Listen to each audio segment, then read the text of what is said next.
రంగంలో శతాబ్దాల గౌరవం, పట్టు పరంపరకు ప్రతీక, సంప్రదాయానికి శాశ్వత చిరునామా సఖీ. టీమిండియా సెమీస్కి చేరుకుంది. కీలకమైనటువంటి మ్యాచ్లో వెస్టిండీస్ని ఓటమి పాలు చేసి టీమిండియా అద్భుత విజయాన్ని అందుకొని సెమీఫైనల్లోకి సగర్వంగా అడుగుపెట్టింది. మొదట బ్యాటింగ్ చేసినటువంటి వెస్టిండీస్ 195 పరుగుల భారీ స్కోర్ని నమోదు చేసింది. కోల్కతా ఈడెన్ గార్డెన్లో జరుగుతున్నటువంటి మ్యాచ్లో టాస్ గెలిచిన టీమిండియా బౌలింగ్ తీసుకుంది. బ్యాటింగ్ వెస్టిండీస్ని ఆహ్వానించింది. అయితే మొదటి నుంచే వెస్టిండీస్ బ్యాటర్స్ ఎంత విధ్వంసకరమైనటువంటి బ్యాటింగ్ చేస్తారో మనందరికీ తెలిసిందే. ఈ తరుణంలో భారత బౌలర్లు అనుకున్న స్థాయిలో రాణించినప్పటికీ వెస్టిండీస్ బ్యాటర్ల నుంచి భీకరమైనటువంటి ఆ ఇన్నింగ్స్ ఆడకుండా కట్టడి చేయగలిగారు.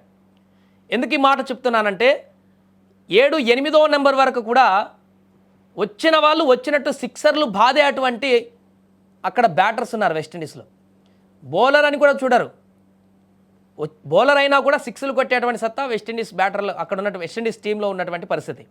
అలాంటిది రన్స్ ఇచ్చారు, వికెట్లు ఎక్కువ తీయలేకపోయారు. కానీ ఎక్కువ సిక్స్లు భారీగా వెస్టిండీస్ బ్యాటింగ్ డామినేట్ చేసేటువంటి విధంగా ముందుకు వెళ్ళనీయకుండా కొంత కట్టడి చేశారు. పూర్తిగా వికెట్లు తీయడంలో కొంత వైఫల్యం కనిపించింది. బట్ కట్టడి చేయగలిగారు. 200 పరుగుల లోపు కట్టడి చేయగలిగారు. 195 పరుగులకు వెస్టిండీస్ని ప్యాకప్ చేశారు 20 ఓవర్స్లో. కానీ ఈ స్కోరు కొంత పెద్దగానే కనిపించింది. బట్ ఈడెన్ గార్డెన్లో ఆ స్కోర్ను చేజ్ చేసేటువంటి అవకాశం ఉంది. బట్ T20 వరల్డ్ కప్లో అంత స్కోర్ని చేజ్ చేసినటువంటి రికార్డు కూడా టీమిండియాకి ఇప్పటివరకు లేదు. కానీ ఒకే నమ్మకం, భారత బ్యాటింగ్ లైనప్, ఓపెనర్స్ సాధించేటువంటి విధ్వంసకరమైనటువంటి బ్యాటింగ్. ఈ 196 పరుగుల లక్ష్యాన్ని ఛేదించేందుకు బరిలోకి దిగినటువంటి టీమిండియా ఆదిలోనే అభిషేక్ శర్మ వికెట్ కోల్పోయి కష్టాల్లో పడింది.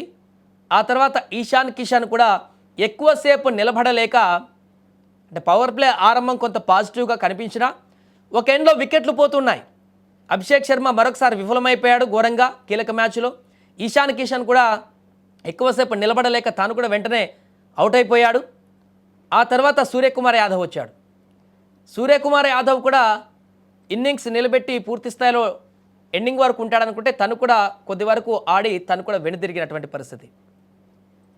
ఇక మరొక ఎండ్లో ఉన్నటువంటి సంజు శాంసన్ తన బ్యాట్తో అవతల ఎండ్లో ఎన్ని వికెట్లు పోతున్నా కూడా ఏం పట్టించుకోకుండా చాలా చక్కగా బ్యాటింగ్ చేస్తూ భారత ఇన్నింగ్స్ని ఎక్కడా కూడా డ్రాప్ అవ్వకుండా, ఎక్కడా కూడా వెస్టిండీస్కి వైపు ఆట మల్లకుండా చాలా చక్కగా నీట్గా అవతల ఉన్నటువంటి బ్యాట్స్మెన్ల సహకారంతో ముందుకు తీసుకువెళ్ళాడు.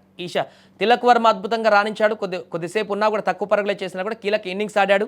సూర్యకుమార్ తన పాత్ర కొంతమేరకు రన్స్ సాధించాడు. ఎందుకంటే ఒక ఎండ్లో సంజు శాంసన్ చాలా కాన్స్టెంట్గా బ్యాటింగ్ చేస్తున్నాడు. మిగతా ఎండ్లో వచ్చిన సూర్యకుమార్ యాదవ్ అదేవిధంగా తిలక్ వర్మ కొంత రాణించడంతో ఎక్కడ కూడా మ్యాచ్ డౌన్ఫాల్ కాలే. అలా కొనసాగుతూ ఫ్లాట్గా వెళ్ళినటువంటి టీమిండియా ఆఫ్టర్ 10-15 ఓవర్స్ తర్వాత చాలా చక్కగా కంబ్యాక్ చేసి వన్ సైడెడ్గా మ్యాచ్ని తీసుకువెళ్ళింది.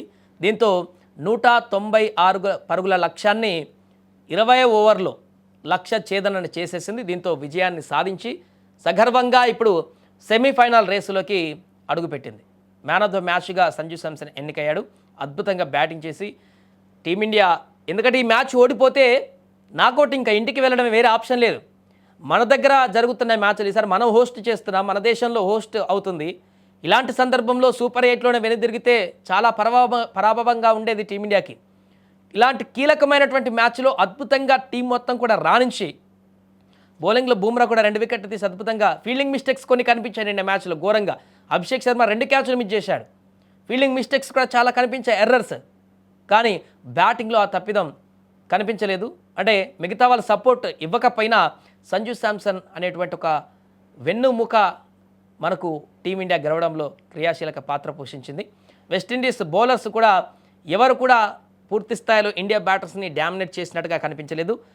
చాలా ఈజీగా, అంటే కొంత మధ్యలో ఎర్రర్స్ ఉన్నా కూడా ఫ్లాట్గా టీమిండియా బ్యాటింగ్ చేజింగ్ వైపు తీసుకువెళ్ళింది. దీంతో వరల్డ్ కప్ చరిత్రలోనే రికార్డు చేజింగ్ నమోదు చేసి టీమిండియా గెలుపును అందుకుంది.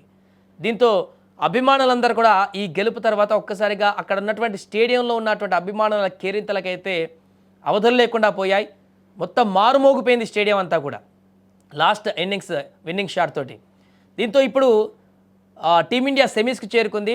మార్చ్ 5వ తారీఖు అనుకుంటా రెండవ సెమీఫైనల్లో మనం ఇంగ్లాండ్తో తలపడబోతున్నాం.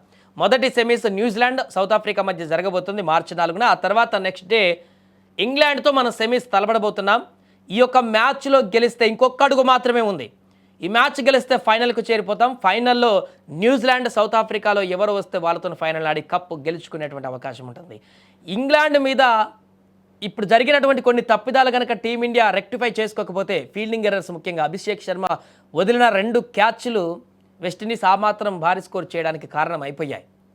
చాలా ఫీల్డింగ్లో కూడా డ్రాప్ చేశారు, ఫోర్స్ ఇచ్చారు, సింగిల్స్ కూడా మిస్ చేసేటువంటి పరిస్థితి నిన్న మ్యాచ్లో జరిగింది. నాకౌట్ మ్యాచ్లో, డూ ఆర్ డై మ్యాచ్లో ఇలాంటి తప్పిదాలు చాలా ప్రమాదానికి దారితీస్తాయి. కానీ నిన్న అలాంటి ప్రమాదం రాలే. కానీ నెక్స్ట్ మ్యాచ్లో కనుక ఇలాంటి పరిస్థితి ఉంటే ఇబ్బందికరమైనటువంటి పరిణామాలు ఎదురు కావచ్చు అంటూ కూడా చెప్తున్నారు. ఏదేమైనా కూడా టీమిండియా అద్భుత విజయాన్ని సాధించి సెమీఫైనల్కు వెళ్ళడం పట్ల క్రికెట్ అభిమానులందరూ కూడా ఇప్పుడు సంబరాలు చేసుకుంటున్నారు. అదే సెమీఫైనల్లో కూడా ఇదే రకమైనటువంటి ప్రదర్శన చేసి ఇంకా అద్భుతంగా రాణించి గత మ్యాచ్లో జరిగినటువంటి చిన్న చిన్న తప్పిదాలను రెక్టిఫై చేసుకొని సెమీఫైనల్లో కూడా అద్భుత విజయాన్ని అందుకోవాలని టీమిండియా అంటూ కూడా ఆకాంక్షిస్తున్నారు. సెమీఫైనల్లో ఇంగ్లాండ్ పైన ఘన విజయాన్ని సాధించి ఫైనల్లో అడుగు పెట్టాలంటూ కూడా ఇప్పుడు అభిమానులు టీమిండియాకి శుభాకాంక్షలు తెలియజేస్తున్నారు. నిన్న గెలిచినటువంటి నాకౌట్ మ్యాచ్లో, అదేవిధంగా సెమీఫైనల్లో గెలవాలంటూ కూడా ఆల్ ది బెస్ట్ చెప్తున్నారు.